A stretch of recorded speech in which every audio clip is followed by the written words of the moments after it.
네, 멀티미디어로 배우는 현대생명과학.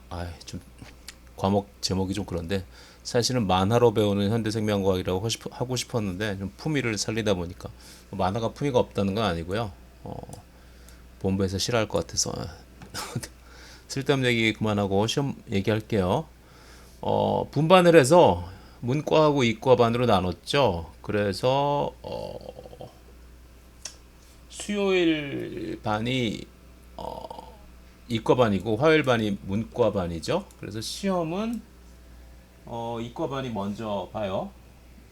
5월 10일 그리고 5월 10일 아니 5월 8일 어버이날 그리고 화요일 반 문과반은 5월 14일 날 보죠. 시간차가 있기 때문에 그래도 커넥션이 있는 사람은 야 무슨 시험 문제 나왔냐 서로 물어볼 수 있기 때문에 먼저 시험 본 문제와 나중 시험 본 문제가 물론 거의 같은 문제지만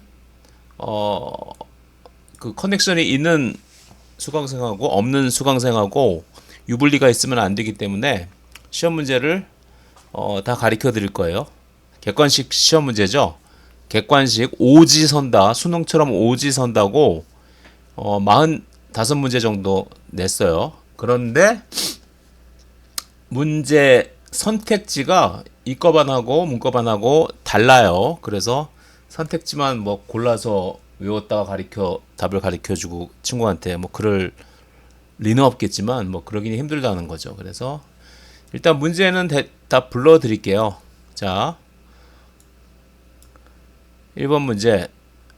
천연두 바이러스가 생명체라 불리지 못하는 이유인 것은 이거는 수요일 반 문제고 화요일 반 문제는 코로나19 바이러스가 생명체라 불리지 못하는 이유가 아닌 것은 문제가 약간 다르죠. 그러니까 수요일 반은 긍정 발문이고 화요일 반은 부정 발문인 거죠. 그리고 선택지도 좀 달라요. 2번은 항상성에 대해서 옳게 설명한 것은 이것도 선택지가 약간 다른데 뭐 공통된 게 하나 있어요. 강아지에게 술을 먹이면 주인을 못 알아본다. 이거는 화요일, 수요일은 고양이에게 술을 먹이면 주인을 못 알아본다. 죄송합니다. 자, 그리고 배양 접시 위의 헬라 세포가 살아있는 생명체라면 시험관의 정자도 살아있는 생명체이다 라고 주장하는 사람의 판단 근거와 가장 관계 없는 것은 뭐 이런 것들. 그리고 이건 수업 시간에도 여러 번 얘기했죠. 항상 시험에 나온다고. 그래도 틀리는 분들이 항상 있어요. 생명체도 물리학과 화학의 법칙에 지배를 받는다는 것을 과학자에게 깨우쳐준 역사적인 사건은 이건 사실 교과서에는 안 나와 있어요. 그런데 제가 수업 시간에 여러 번 강조해서 얘기했죠. 자, 그 다음 문제는 생명체를 이루는 탄소 원소의 특징은 교과서 10페이지 참조. 그 다음 문제 물이 워터가 생명의 용매로 간택된 이유가 아닌 것은 한쪽은 아닌 것은 한쪽은 인 것은. 그 다음 문제 탄수화물에 대한 설명 중 맞는 것은 아닌 것은 뭐 선택지 하나를 말씀드리면 셀룰로즈와 전분의 성질이 다른 이유는 단당류 사이의 결합 방법이 다르기 때문이다. 이 정도의 난이도를 가진 선택지라는 거죠. 그래서 어느 정도는 교과서의 내용을 인지하고 있어야 된다는 거죠. 자, 그 다음 문제 또 지질이죠.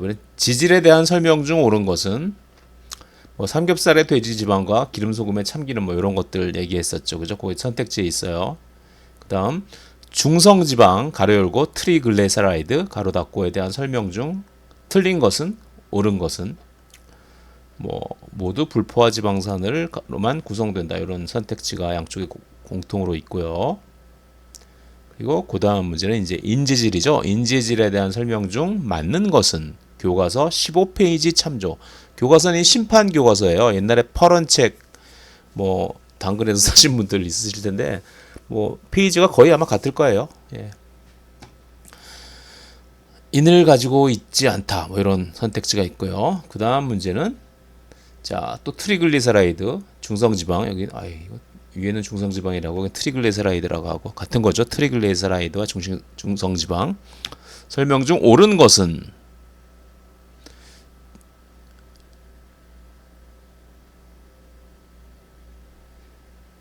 글리세롤의 지방산 세 개가 축합 반응으로 연결되어 있습니다. 이건 맞는 거죠, 그죠? 그게 답이겠네. 그리고 그 다음 번 포화 지방산과 불포화 지방산에 대한 설명 중 옳은 것은 선택지의 난이도를 알려드리기 위해서 하나만 읽어드리면 탄소와 탄소 사이에 이중결합이 있으면 포화지방산이다. 이건 틀린 거죠, 그죠? 이중결합이 없어야 포화지방산인 거죠. 자, 이제 아미노산으로 넘어가서 지방 끝나고 단백질로 가는 거죠. 아미노산에 대한 설명 중 틀린 것은 맞는 것은 한쪽은 틀린 것은 한쪽은 맞는 것은 교과서 16페이지 참조. 카르복실산 그룹을 2개 가지는 아미노산도 있다. 이게 맞을까 틀릴까? 아미노산 중에 글루타믹 애시드, 아스파라틱 애시드, 글루탐산, 아스파라트산은 R그룹에도 카르복실산 그룹이 있죠. 그죠? 이거는 뭐 외워두셔야 될 것 같아요. 그죠? 카르복실산이라는 게 뭔지 사실 문과 수강생들은 모를 수도 있으니까 COOH가 카르복실산인데 그죠? 그래서 유불리가 있어서 제 생각엔 반을 나누길 잘한 것 같아요. 물론 문제는 좀 다르고 난이도도 나중에 다른 걸 얘기하겠지만 원래 똑같이 문제를 내려고 그랬었는데 그래서 정말 좀 유불리가 있으면은 계속 분반을 유지하려고 하고 트랙도 다르게 유지하려고 했는데 시험적으로 이번 학기 한번 해보고 정하도록 할게요. 물론 여러분들은 재수강은 안 하실 테니까 뭐 다음 학기는 뭐 어떻게 됐든지 상관없으시길 바래요.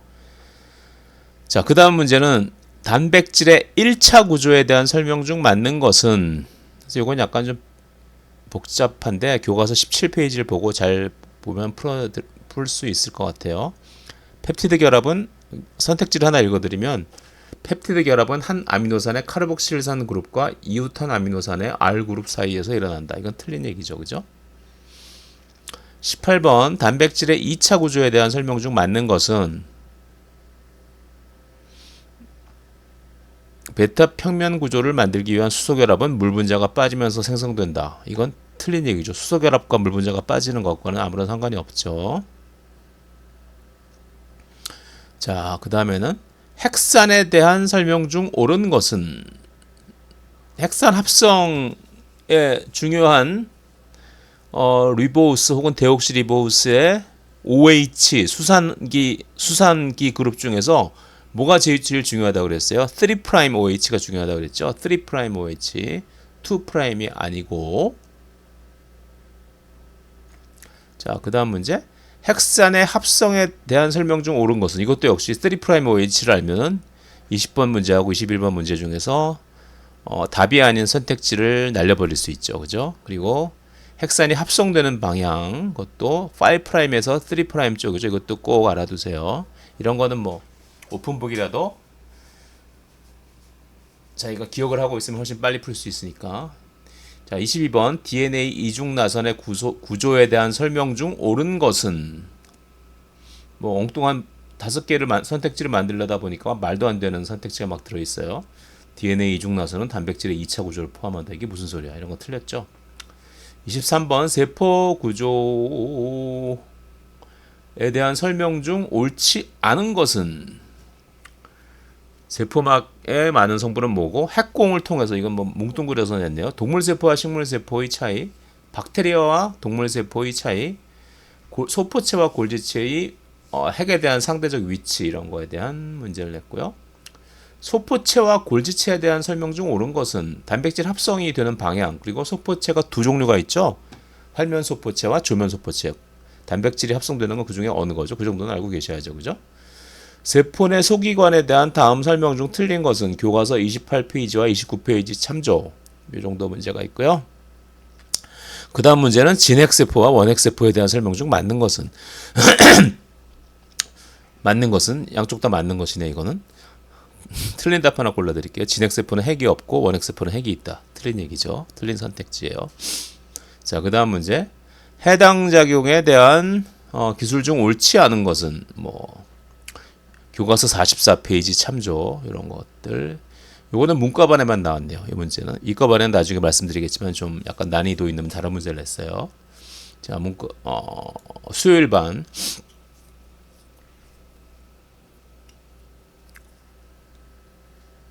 문과반은 수요일반이라 화요일반이죠. 화요일반 5월 14일 파일 문제를 갖다 수요일이라고 써가지고. 그래서 문과반 화요일반. 그 다음 문제. 해당 작용과 발효에 대한 기술 중 옳은 것은? 틀린 답지 하나만 말씀드릴게요. 산소가 존재할 때 피루부산은 젖산으로 전환된다. 이거는 산소가 존재할 때 그런 게 아니죠. 이건 틀렸죠.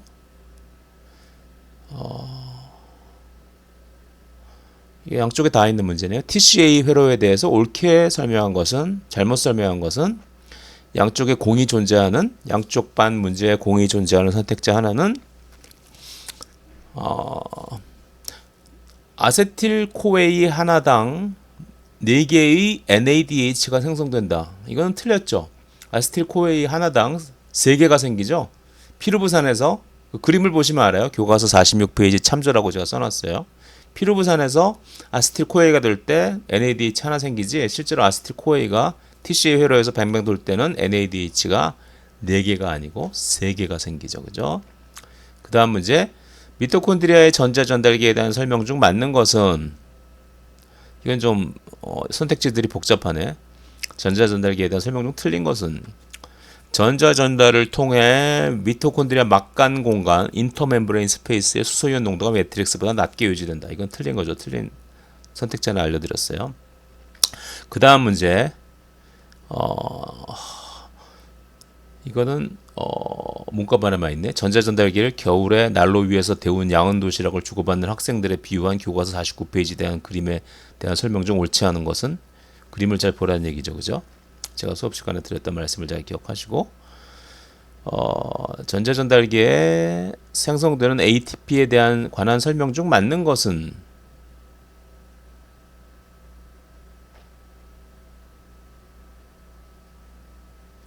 이거는 문제가 좀 문도가 좀 수정을 해야겠네. 잠깐만요. 네, 이렇게 시험 준비 영상을 만드는 이유 중에 하나도 이렇게 영상을 만들다 보면은 시험 문제의 오류도 제가 한번 리뷰해 볼 수 있어서, 뭐 큰 치명적인 오류는 아닌데 문도가 약간 비문이라기보다는 모든 선택지에 해당되질 않아요. 그래서 문제를 바꿨어요. 전자전달기에서 ATP가 생성되는 과정에 대한 설명 중 맞는 것은?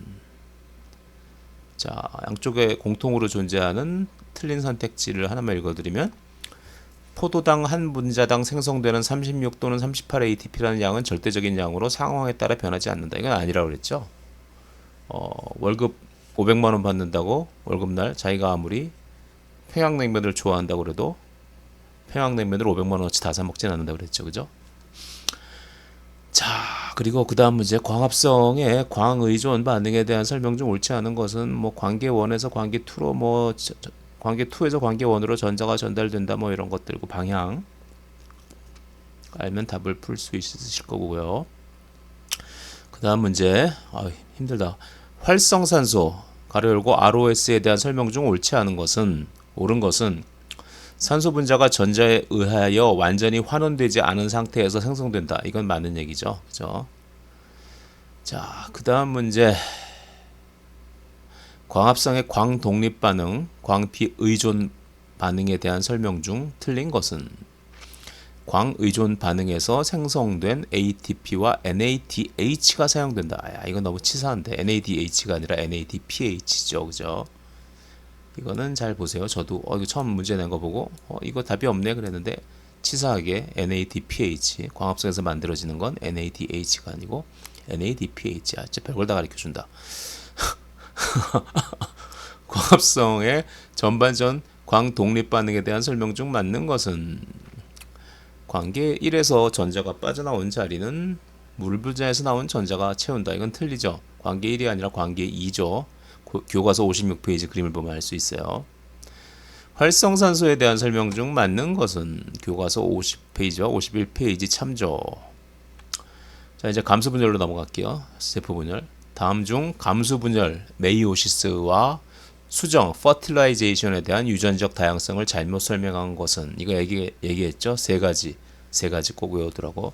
교과서 71페이지 참조라고 써 있으니까 뭐 시험 문제 이렇게 써놨어요. 교과서 71페이지를 보고 풀어라. 이건 뭐 누구든지 다 풀실 수 있을 거예요. 멘델의 유전 법칙 중 분리의 법칙을 잘 설명한 것은 교과서 그림 보면은 거기 뭐 학생이랑 이렇게 얘기하는 장면 나오죠. 분리 법칙은 뭐 3대1 그런 게 아니라 분리 법칙이 정말 뭐가 분리되는지를 정확하게 이해하고 있냐를 물어본 문제예요. 자, 분리의 법칙만 하면은 섭섭하니까 독립분리의 법칙도 나오네. 멘델의 독립분리의 법칙을 가장 올바르게 설명한 것은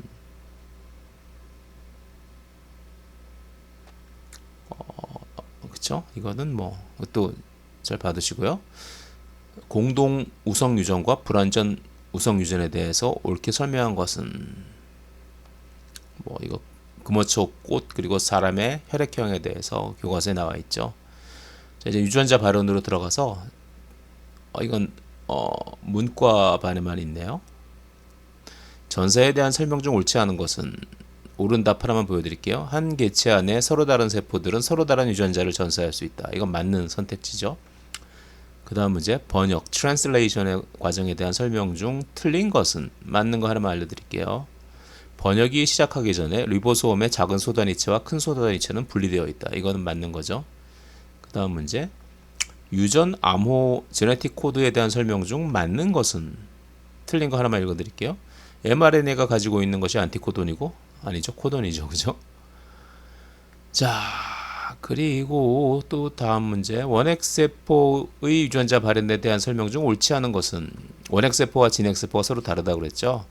그 교과서에 잘 나와 있죠. 그 다음 문제는 진핵세포의 유전자 발현에 대한 설명 중 옳은 것은